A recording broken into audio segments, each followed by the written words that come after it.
Hello friends, सवाल पर जवाब चैनल में आपका स्वागत है। एक बार फिर हम लाए हैं आपके लिए रोचक सवाल और उनके जवाब। सवाल नंबर 1 है, 1000 को अंग्रेजी में के से क्यों दर्शाया जाता है। सवाल नंबर 2 है, ऐसी कौन सी बीमारी है जिसमें जहर भी दवा का काम करता है। सवाल नंबर 3 है, भारत की कौन सी नदी का हर पत्थर शिवलिंग होता है। सवाल नंबर 4 है, ऐसा कौन सा काम है जो विश्व अपराध माना गया है। और सवाल नंबर 5 है, रावण की पत्नी मंदोदरी ने विभीषण से शादी क्यों की थी। तो चलिए शुरू करते हैं। सवाल नंबर 1, 1000 को अंग्रेजी में के से क्यों दर्शाया जाता है। जवाब, दोस्तों आपने देखा होगा कि फेसबुक, यूट्यूब में व्यूज की संख्या के पीछे के लिखा होता है, जैसे 100K, 200K। दरअसल के शब्द 1000 की संख्या को दर्शाता है, लेकिन वहीं मिलियन के लिए एम शब्द तथा बिलियन के लिए बी शब्द का प्रयोग किया जाता है। अब सवाल ये है कि 1000 के लिए टी का उपयोग करने की बजाय हम के का ही प्रयोग क्यों करते हैं। दरअसल ग्रीक भाषा में 1000 के लिए चिलियोई शब्द का प्रयोग किया जाता था, जिससे समय के साथ किलोई फिर किलो बोला जाने लगा। किलो को हम 1000 ग्राम के लिए उपयोग में लेने लगे, जो 1000 की संख्या को दर्शाता है। इसीलिए 1000 के लिए टी की जगह के का उपयोग करना ज्यादा आसान और उचित लगने लगा। यदि हम तकनीकी भाषा की बात करें तो उसमें भी 1000 के लिए किलो का उपयोग होता है, जैसे किलोबाइट आदि। सवाल नंबर 2, कौन सी बीमारी में जहर दवा का काम करता है। जवाब, दोस्तों ऐसी बहुत सी बीमारियां हैं जिनके इलाज के लिए जानलेवा जहर ही दवा का काम करता है। खुजली के इलाज में उपयोग होने वाली दवा गमाबेंजिन एक तरह का जहर ही है। वहीं मस्से की दवा पोडावाट में पोडोफाइलोटॉक्सिन भी जहर है। किसी इंसान को सांप के काटने पर उसे बचाने के लिए जो एंटीडोट दिया जाता है, उसे यदि किसी सामान्य व्यक्ति को दे दिया जाए तो उसकी मौत हो जाती है। दोस्तों जहर से बनी बहुत सी आधुनिक दवाएं हमारे दिल संबंधी और खून से जुड़े रोगों के इलाज के लिए काफी फायदेमंद है, जैसे कैप्टोप्रिल। यह दवा हाइपरटेंशन और दिल के दौरे के लिए बेहद कारगर है और यह साउथ अमेरिका के सांप पिट वाइपर जरारका के जहर से बनती है। वहीं रक्त संबंधी रोग के लिए उपयोग में लाई जाने वाली एप्टिफिबाइटिडाई पिग्मी रेटल स्नेक से बनाई जाती है। वहीं मस्तिष्क आघात के मरीजों के लिए बनी दवा एंकराड पिट वाइपर नाम के सांप के जहर से बनाई जाती है।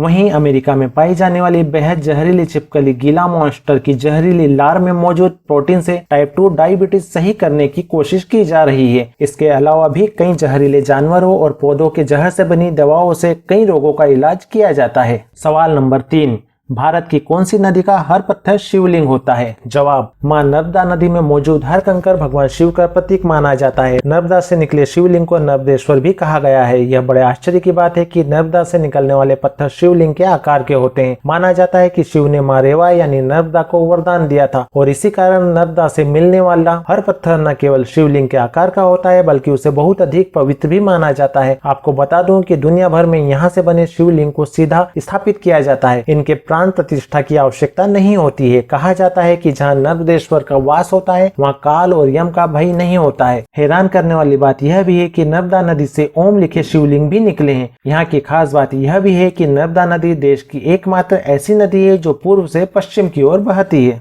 सवाल नंबर 4, ऐसा कौन सा काम है जो विश्व अपराध माना जाता है। जवाब, दोस्तों दुनिया में एक अपराध ऐसा भी है जिसे कोई देश भूल से भी कर दे तो उसे विश्व अपराधी मान लिया जाएगा और दुनिया के सारे देश उसके खिलाफ खड़े हो जाएंगे। जी हाँ, ये अपराध कोई मामूली नहीं है, बल्कि इस अपराध से लाखों करोड़ों लोगों की मौत हो जाती है। दरअसल हाइड्रोजन बम का प्रयोग करना विश्व अपराध में शामिल किया गया है। इसके विध्वंस का अंदाजा इसी बात से लगाया जा सकता है कि विश्व में इस बम को बनाने और चलाने पर कई प्रकार की संधि की जा चुकी है। हाइड्रोजन बम कितना खतरनाक होता है इसका अंदाजा इसी बात से लगा सकते हैं कि यह परमाणु बम से 1000 गुना से अधिक शक्तिशाली होता है। यह यदि किसी देश पर गिरा दिया जाए तो उस देश का नामो निशान तक मिट सकता है। Hydrogen bomb nuclear fusion reaction पर बना होता है। यह वही रिएक्शन है जो सूर्य में चल रहा है और एक बार शुरू होने के बाद इस पर नियंत्रण नहीं किया जा सकता है। इसकी मारक क्षमता भी आम न्यूक्लियर बम से बहुत ही ज्यादा होती है। इसकी एनर्जी इतनी ज्यादा होती है कि सीधे सीधे ही सब कुछ जलाकर राख कर देती है।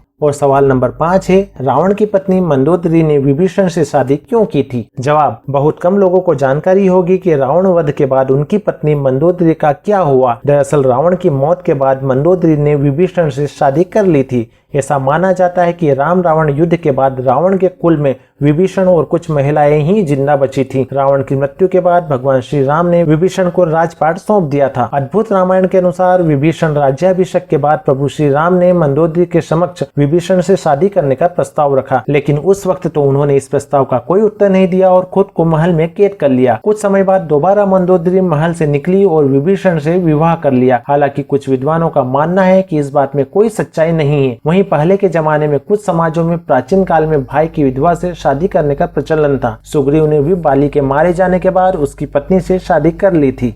दोस्तों, आपको सवाल जवाब कैसे लगे प्लीज कमेंट्स जरूर कीजिए। साथ ही चैनल को लाइक, शेयर और सब्सक्राइब करना न भूलें ताकि आपको हमारे आने वाले वीडियो सबसे पहले मिल सकें। जय हिंद।